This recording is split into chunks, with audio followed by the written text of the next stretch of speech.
Assalamualaikum warahmatullahi wabarakatuh, Bapak Ibu, guru-guru calon guru penggerak angkatan ke-11 ataupun angkatan ke-10 ya. Kali ini channel Eva Privat akan membahas terkait dengan salah satu pertanyaan ya yang sering ditanyakan oleh kandidat guru penggerak ketika mendekati jadwal simulasi mengajar ya.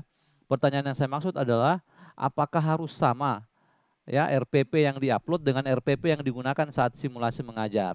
Nah, kali ini bukan hanya sekedar menjawab, tapi akan memberikan penjelasan yang masuk akal atas jawaban yang diberikan. Ya. Nah, tapi sebelum itu, sebagai bentuk dukungan kepada channel Eva Privat, teman-teman yang belum subscribe, belum share, belum komen, dipersilakan untuk subscribe, like, komen, dan share untuk memastikan banyak teman-teman yang lain yang mendapat memperoleh manfaat dari video-video dari channel Eva Privat. Nah, ada beberapa pertanyaan yang sering ditanyakan terkait dengan simulasi mengajar calon guru penggerak. Yang pertama adalah apakah nilai simulasi mengajar itu akan disatukan dengan nilai wawancara atau dinilai masing-masing, ya. Kemudian menentukan kelulusan atau gugur atau tidak gitu. Kemudian yang kedua, apakah kita boleh menggunakan RPP yang berbeda dengan RPP yang diupload saat pendaftaran? Nah, itu yang lebih utama yang kedua. Kemudian yang terakhir adalah apa saja yang dinilai dalam simulasi mengajar. Nah, ini akan kita jawab satu persatu.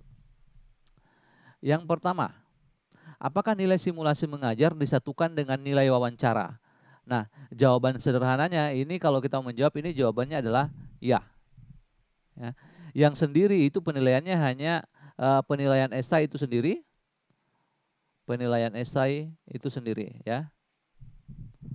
Kalau untuk penilaian simulasi mengajar itu akan digabungkan dengan nilai wawancara. Ya. Jadi kalau teman-teman sudah dinyatakan lulus esai, maka harus bersiap-siap untuk mengikuti simulasi mengajar. Nah, sedangkan kalau sudah simulasi mengajar, itu langsung siap-siap untuk wawancara karena tidak akan ada pengumuman tidak lulus setelah simulasi mengajar, tapi langsung akan pengumuman wawancara. Jadi jawaban yang benar adalah ini akan digabung penilaiannya ya untuk sebagai penentuan kelulusan ya seperti itu. Itu untuk pertanyaan pertama. Nah, sekarang pertanyaan yang kedua, apakah boleh menggunakan RPP yang berbeda dengan RPP yang diupload? Ya. Jawabannya adalah boleh. Ya. Bagaimana penjelasannya? Yang dimaksud dengan boleh di sini adalah tidak persis sama, ya, tidak persis sama. Kenapa seperti itu? Kenapa boleh? Kenapa tidak persis sama? Karena penilaian itu tidak ada item yang tidak ada item kesesuaian ya, tidak ada item yang menilai kesesuaian antara RPP ya, RPP yang diupload dengan RPP yang digunakan ya, dan RPP yang digunakan. RPP yang digunakan. Ya. Yang ada itu penilaiannya adalah menilai perilaku-perilaku yang ditunjukkan pada saat mengajar gitu. Ya. Tapi kalau saran saya adalah sarannya adalah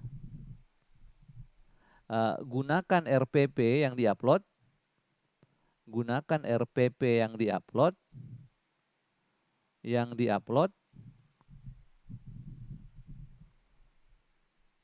plus sesuaikan ya. Jadi boleh diperbaiki ya. Sesuaikan dengan apa yang dinilai. Ya. Apa yang dinilai. Jadi seperti itu ya. Silakan pakai RPP yang diupload, tapi sesuaikan atau kalau ada perbedaan dengan item-item yang dinilai, itu kita ganti RPP itu atau kita perbaiki pada saat kita mengajar, ya.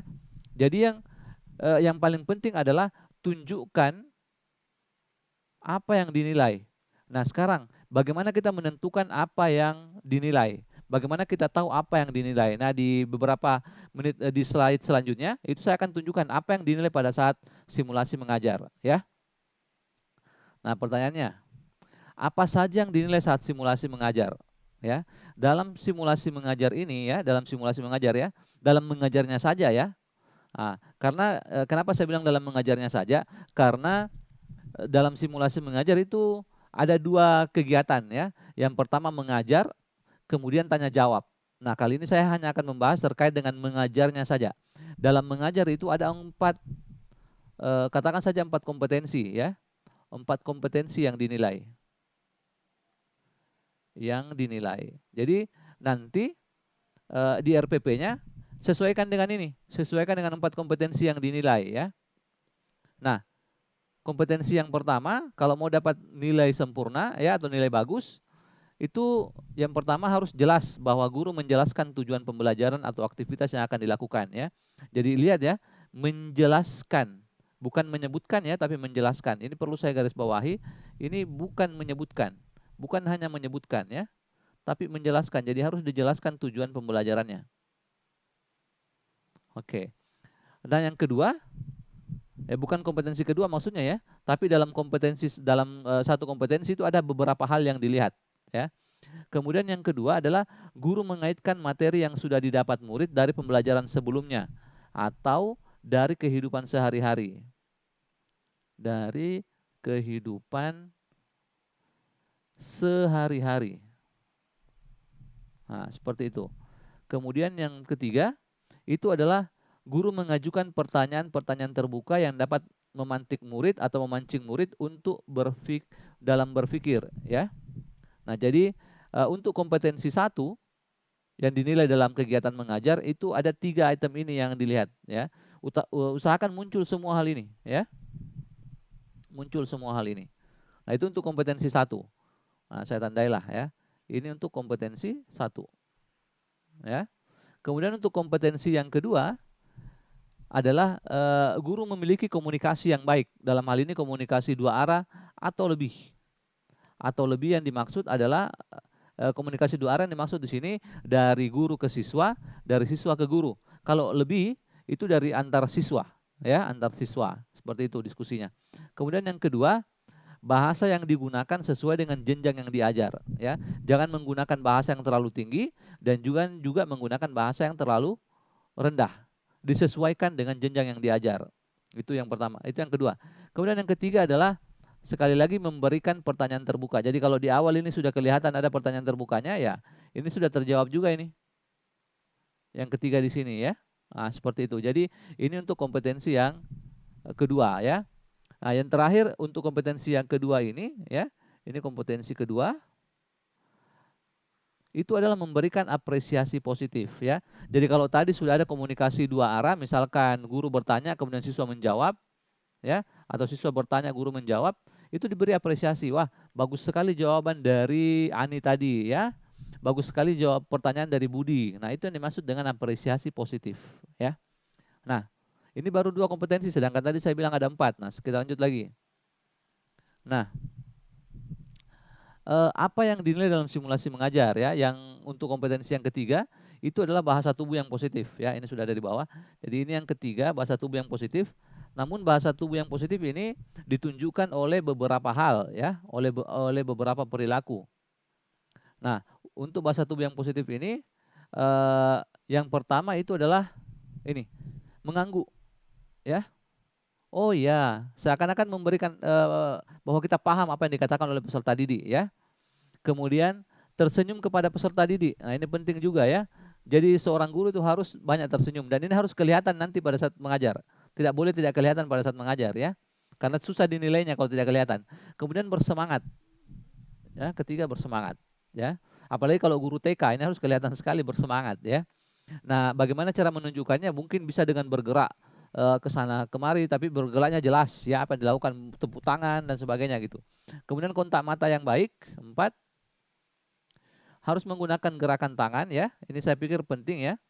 Kemudian condong kepada murid. Yang dimaksud dengan condong kepada murid adalah guru itu bisa mendekati peserta didik. Meskipun dalam simulasi mengajar itu tidak ada peserta didiknya ya. Anggap saja ada peserta didiknya, kemudian kita dianggap menunjukkan bahwa kita bergerak mendekati peserta didik ya. Ini juga harus setting banyak-banyak latihan nanti untuk setting laptopnya di mana supaya kelihatan pergerakan Bapak Ibu guru ya. Seperti itu. Itu kompetensi yang ketiga. Nah, kompetensi yang terakhir atau kompetensi yang keempat itu adalah ini saya tulis kompetensi yang keempat itu adalah guru dalam mengajar itu menggunakan contoh, ya. Jadi menggunakan contoh.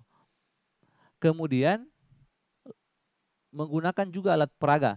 Jadi kalau misalkan mata pelajaran olahraga silakan bawa bolanya ya. Mata pelajaran biologi silakan bawa bunganya kalau belajar bunga gitu ya.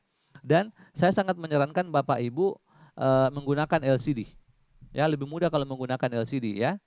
Kemudian harus ada kegiatan diskusi. Kegiatan diskusinya boleh berpasangan, boleh juga berkelompok. Ya, seperti itu ya. Jadi kalau sudah muncul semua ini maka Bapak Ibu minimal sudah dapat skor 3. Dari skor paling tinggi itu adalah 4. Ya, seperti itu. Nah, tentu saja ini belum cukup untuk simulasi mengajar karena dalam simulasi mengajar itu nanti setelah di akhir akan ada tanya jawab ya, tapi ada videonya sendiri nanti terkait dengan tanya jawabnya. Itu ada juga 2 kompetensi yang digali di situ ya. Terima kasih banyak atas perhatiannya. Kurang lebihnya mohon dimaafkan. Assalamualaikum warahmatullahi wabarakatuh. Semoga video ini membawa manfaat bagi kita semua. Assalamualaikum warahmatullahi wabarakatuh.